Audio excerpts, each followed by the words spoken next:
चूँकि बड़ी ही short notice में आप सबको बुलाया गया,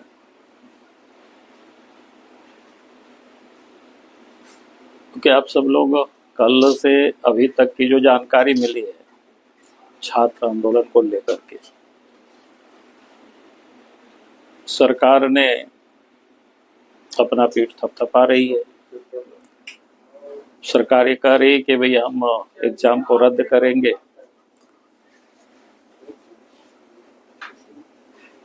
और इससे कई लड़कों भी लगता है कि दिग्भ्रमित हो रहे हैं। हमने प्रारंभ से ही कहा है, एग्जाम को रद्द करना समस्या का समाधान नहीं हो सकता है। समस्या का समाधान है सीबीआई से जांच,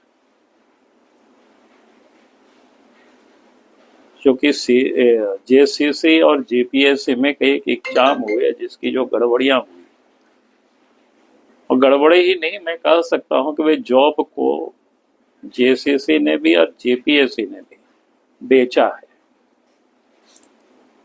अब तो उसका धीरे धीरे पूरे प्रमाण के साथ अखबारों में भी छप रहा है, social media, print media, electronic media, सब में धीरे धीरे आ रहा है किस प्रकार से गड़बड़ी हुआ, यानी किस प्रकार से जॉब को बेचा गया है, झारखंड के बच्चों का हक को सौदा किया गया है। वो आए दिन खबरें आ रही, और इसीलिए हमारी पार्टी का स्पष्ट मत है इस प्रारंभ से ही कि पूरे मामलों की जांच सीबीआई से कराई जाए,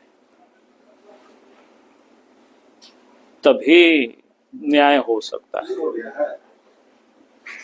क्योंकि सीआईडी से जांच वही सीआईडी है जिन लोगों ने कुछ दिन जांच करके एक प्रकार से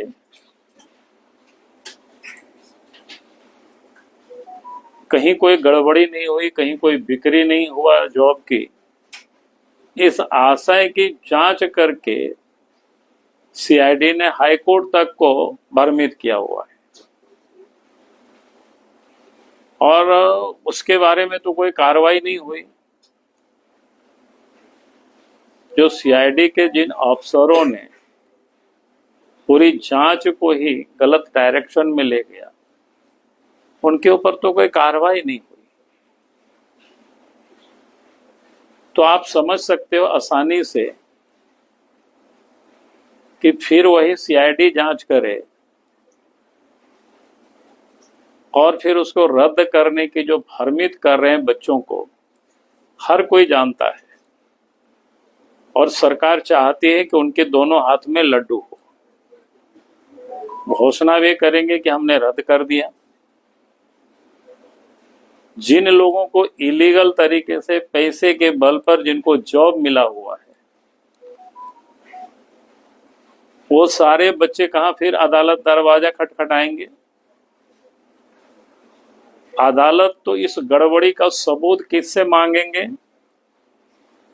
सरकार से मांगेंगे। सरकार से मांगेंगे तो फिर सरकार में उस गड़बड़ी का सबूत को कोर्ट में कौन जमा करेगा? वही सीआईडी जमा करेगा, जो पिछले दिनों जिन लोगों ने जमा किया है, जो गड़बड़ किया है, और फिर वो तो एक दिन में स्टे हो जाएगा। तो जिन लोगों ने पैसा दे करके नौकरियां खरीदे हैं वो भी खुश रहेंगे, और सरकार को तो कहने को मिल जाएगा कि भाई हम क्या करें, अदालत ने इसको स्टे कर दिया। तो कुल मिलाकर के ये जो लड़का पिछले 23-24 दिनों से धरना पर बैठे हुए, भूख हड़ताल पर बैठे हुए,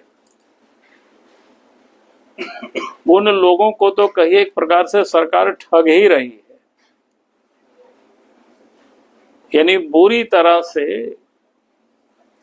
मैंने लड़कों को ठगने के लिए ये अच्छी प्लानिंग हेमंत सोरेन की सरकार ने कैबिनेट में बैठ करके बनाई।